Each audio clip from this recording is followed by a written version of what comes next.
Steve, where have you seen growth and progression defensively with this team maybe over the last week or so? Coach said that you guys have devoted a lot of time on that end of the floor.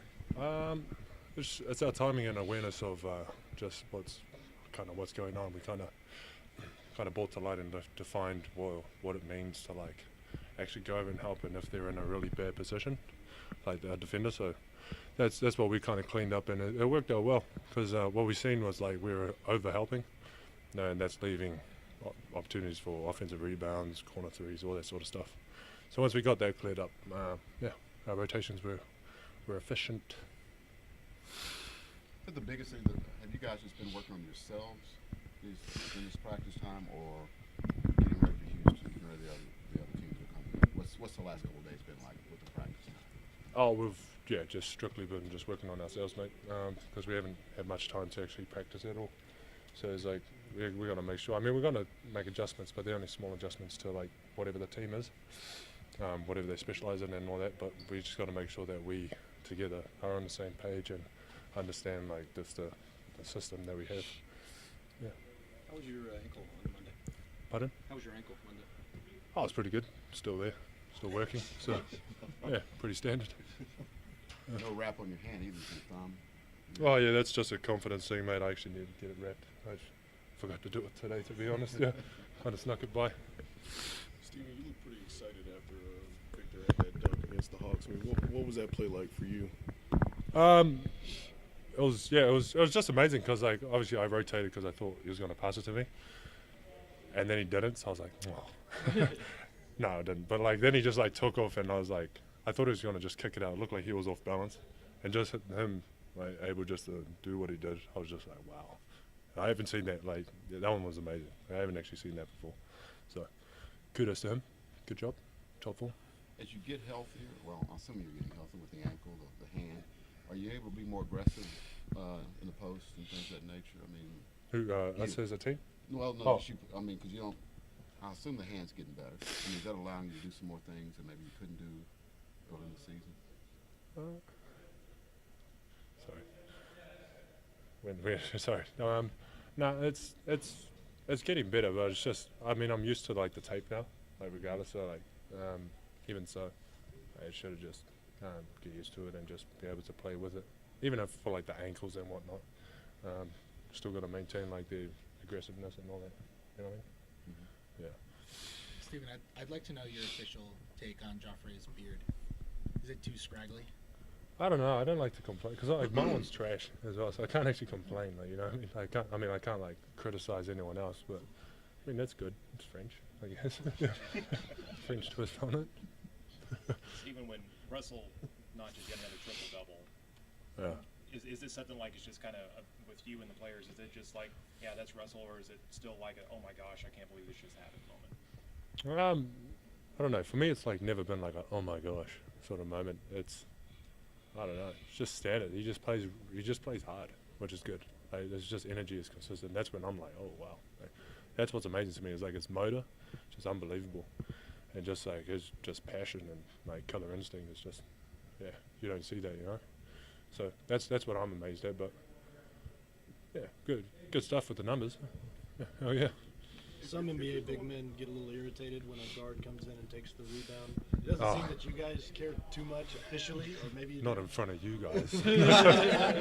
Yeah, no, it's just funny when it happens. Just as long as someone gets a rebound, because like, it doesn't matter who gets a rebound. As long as our team gets a rebound, doesn't matter. It's just some funny ones that we always kind of mock him about. You know, Joffrey like clearly had two hands on the ball and he was like, yeah. It's just funny. We gotta start boxing him. Nobody actually cares about it. Nah, no one cares. It's like, yeah, because it's rather be him. I like it because then I could actually like really box out my dude and stuff like that, and whoever's in, and it's good that he actually gets to come in and just like take that. But yeah, I don't mind it. In some ways, are you guys kind of, with this streak that he's on, like John was talking about? Do you guys are you finding some energy in it yourselves? Is there kind of like even though it's an individual thing that he's putting up the numbers, are you guys kind of, feeling something from it too? I mean, we're not like relying on it or kind of like looking at it like, oh, we need his triple double. Like it's what we need from him is just like his energy and just like his normal, just being his normal self, and like that's all we want, really. And that's how because he naturally gives off energy and we naturally like just feed off his energy because he's just a high energy dude. So no, he just keeps that, then the team will be good, regardless of numbers. Any thoughts? First 6 games, you were 5-1. Last 6 games, you're 6-0.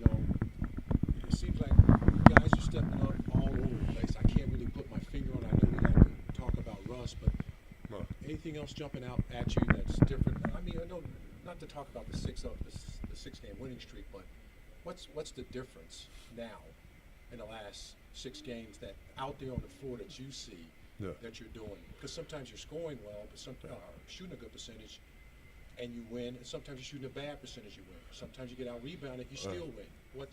It mainly comes down to just whatever our defensive concepts are, because we came together and we understood that we're scoring enough points, averaging enough points as a team compared to the rest of the league, but then just like defensively we're just terrible. We're giving up like a lot of points, you know what I mean? So we're just cleaning up all the defensive stuff, man, and like that's how we're going to win majority of the games, if we just solely rely on the defensive end. And then because like we got enough talent and stuff to score the ball, and we have really good coaches who know how to like bring players out, if that makes sense. So yeah, honestly, as long as we're good on the defensive end. Did you go back and rewatch that dunk you had on Monday night at all after the game? A few people sent it to me, but it was cool, man. I'm just glad we got the win. You get a lot of texts? Just a few, not too many. What ended up happening to your gum? I just picked it up and threw it away. Got 2 more pieces at halftime. Dominique was in the building. He didn't say anything to you? No, I didn't see him. I saw him before the game. It's funny because throughout the years since I've been in the league, every time we play the Hawks, I take the time out and just talk to him, get advice. So it's funny how the dunk kind of had some similarities to it, but I didn't even mean to do it. I kind of just jumped and tried to attack the rim as hard as I could. What has he told you over the years? Just continue to play my game, man. Be aggressive. I think the biggest thing he taught me was my spots on the floor. I can't remember who. I think we were playing the Hawks a year ago. I was talking to him for an extensive time about just getting to my spots, learning my spots on the floor where I'm good at. That's what he said he made his living on, getting to his spots. He knew where he wanted the ball, where he was going, and how to get there. So I'm just going to continue to keep getting better with that. After the game, Russell, I don't know if he was joking or not, but he kind of said finally when it came to your dunk and being aggressive like that. Do you think that needs to be something that you need to do more in your game, that attacking, that aggressiveness? I guess so. I mean, I think I find times to do it, but I just go out there and just play the game, get what the defense is, take what the defense is giving me, and just be aggressive. What's been good for you in these past 6 games? Everybody's talked a lot about Russell Westbrook and his triple-double streak. I mean, you cut your turnovers down, you're shooting the ball 50% from the field. Just getting to my spots, really. You know what I mean? Shooting the ball with confidence, getting to my spots, and realizing I can affect the game in different ways, and just being locked in night out. Take us through that last defensive session. Just step us through what you were supposed to be doing with everybody. We was supposed to be switching after the ball got inbounds. We did a great job of maintaining our man, and then it was just one-on-one defense after that for me. So luckily, I made him shoot a tough shot. Gotta feel good to see that fall about 4 feet short. Yeah, that was nice, man. It was great. It was great that we got to finish it out on defense because we've been working so hard to get better at it. Now we just got to carry it over. So the last couple of days has been working on you guys stuff or getting ready for Houston, some of the other teams. Like last time Houston was here, whether it was James Harden did not play very well, so you know he's going to come with a more aggressive attitude. Yeah, I mean he's one of the best players in the league for a reason, so I'm sure he will come aggressive. But we got to be ready to play. So no matter who we're playing, we just got to be ready to play. So we're going to take it one day at a time until it's time for the game. Continue to work on what we need to work on, continue to keep getting better. Anything else? I think anytime you're using substances, I think that's something that could lead down a very, very slippery slope. And I think that there's a lot of different kind of pain that people experience. I think there's physical pain, and I know what Steve was going through because I had a chance to spend some time with him, and I know he was in a lot of pain. You have that physical pain, and you also have a lot of people deal with emotional pain. And I think when you get into a position where you're relying on some kind of substance to alleviate pain, I think we all got to acknowledge and understand that those situations can lead into someone having deeper problems later on in life. So I'm not saying for or against. I think that that's certainly something a doctor could prescribe, but I do know a lot of people personally who've had physical and pain injuries that have taken oxycodone and or have taken painkillers and things like that and haven't been able to get off of them.